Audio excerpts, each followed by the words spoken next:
This is what I'm talking about. This is why I got this Airbnb, this hot tub right here. Oh man, the legs are barking, everybody. So this morning, I didn't do any filming on the run this morning. It was 10 miles, like 8:55 a mile, just bopping along, taking it easy, trying to recover a little bit in this 140-mile training week. Oh man, I'm in heaven. Oh, this is amazing. This is amazing.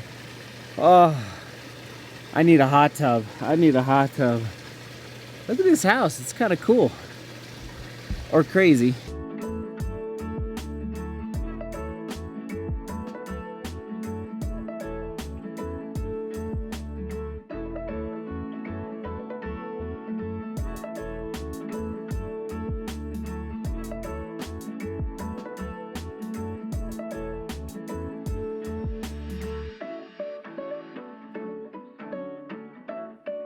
That should do it.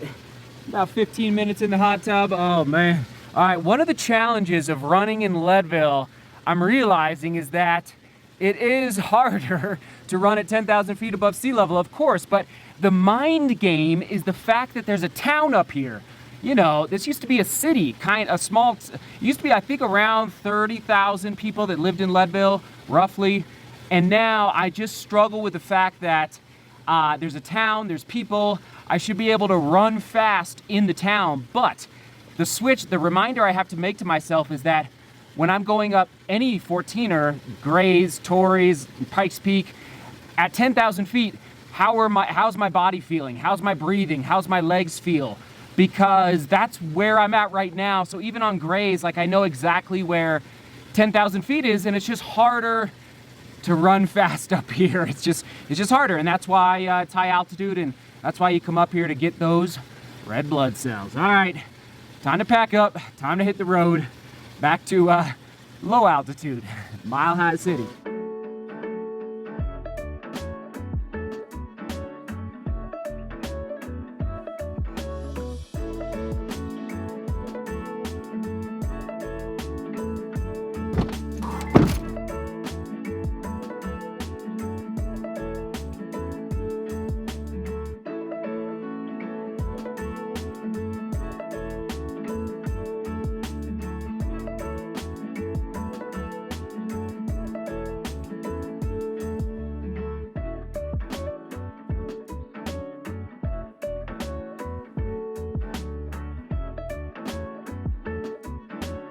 I don't think I'm gonna title the vlog Stop. I might though, who knows? Stop overthinking, just do it.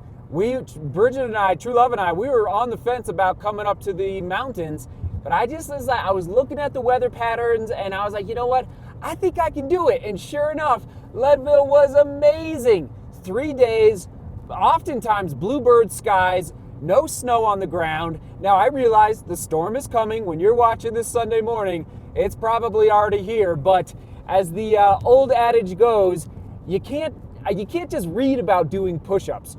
You gotta actually do the push-ups. Same with running. We can read all the running books in the world that, you know, are training methods and ideologies and all this different stuff, and, you know, the scientific level, which is important to know, don't get me wrong.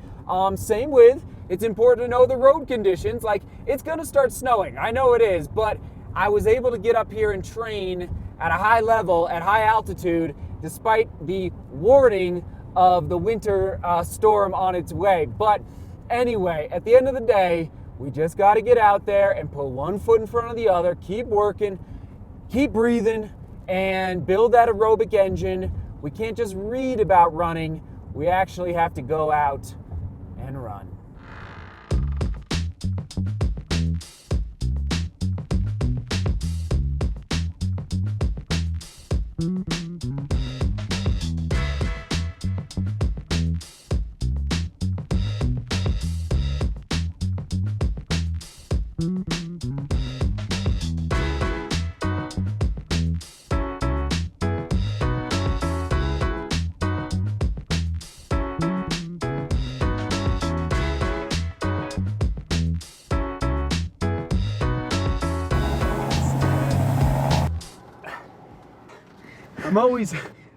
I'm always getting these high altitude warnings from DJI saying that I'm flying at high altitude, and it's like, yeah, we're in the Rockies.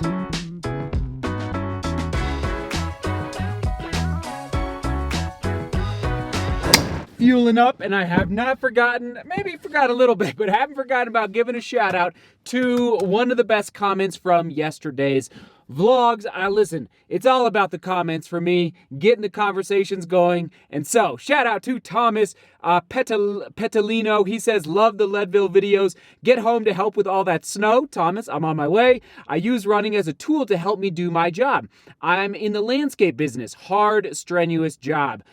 Oh, Thomas, I did some landscaping in high school. I completely agree. Very hard job. Very physical job. Been at it for 30 years now. Don't think I could have done it without running. Thomas, thank you for the comment, and thanks for sharing some of your experience with us. Now, who knows? Maybe your comment will be selected tomorrow.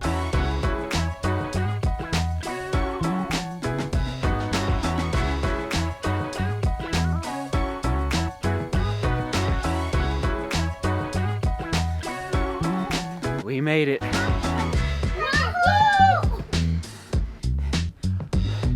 Okay, everybody, I'm home. That's right. We bought something. It's a surprise. Oh boy. Follow me, Papa. Follow you? Yeah. Okay. Mama, you ready? Okay, close your eyes. Eyes are closed. Is the camera? I can't really tell. Should I turn the light on? No, we're good. Yeah, perfect. Okay.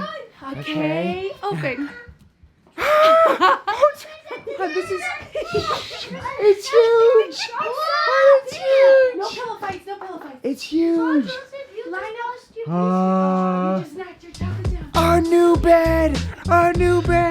Hi. Good job.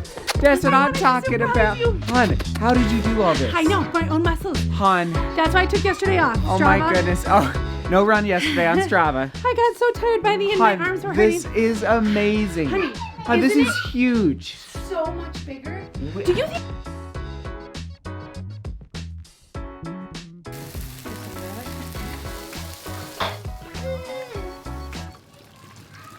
It's all about It's falling. Yes. Oh Yes. gosh. No, that was my Should have fault. tried and I know, I harder. should have put it, but I knew this was. We got it. This guy definitely is good. Hun, and I will put the boys to bed. Misfits. So good, delicious as always. Dinner is done. All right, here's the deal, everyone. I actually knew that the bed was coming. All right, I knew that was coming, but I didn't realize that it was going to be fully set up. And yes, the question mark in the title of the vlog is this: is the bed going to be my greatest investment in running faster in 2021? I'll be frank, I struggle sometimes with sleep, where I don't sleep soundly.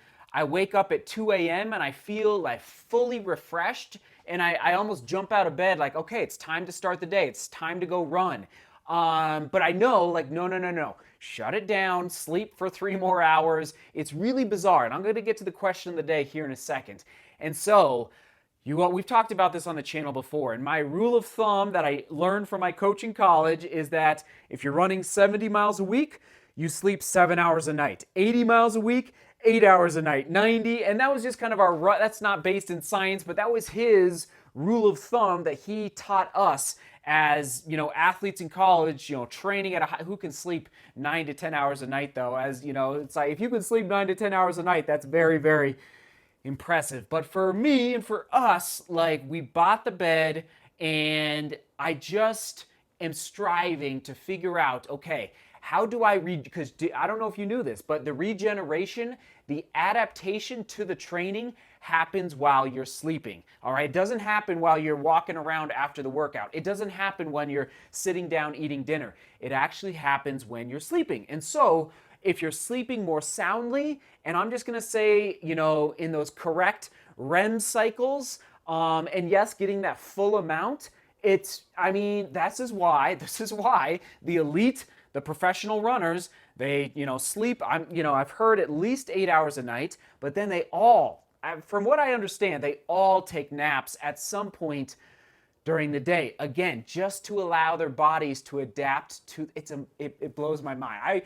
If I nap during the day, and okay, question of the day, if I nap during the day, I can't sleep that night. So I don't know how they do it, but anyway, maybe they're just training at such a high level, they're so tired. But anyway, question of the day, do you sleep well? Do you feel like you sleep not so well? And maybe it's a mix. I would say I sleep well 75% of the time, maybe 80 on a good stretch of time. So anyway, that's the question of the day. I know that's a big topic, but that is our investment into hopefully me sleeping better, and yes, therefore running and racing better, faster in 2021. I know it's like a small, but what do we spend a third of our life in bed? That's amazing. So it better be a good experience if a third of our life is spent in bed. We love you guys. I think we've talked about, actually I know, I've made a vlog all about sleep right here, everybody. Thanks for tuning in. Onward and upward. Oh my goodness. All right, seek beauty, work hard, and love each other. See you tomorrow.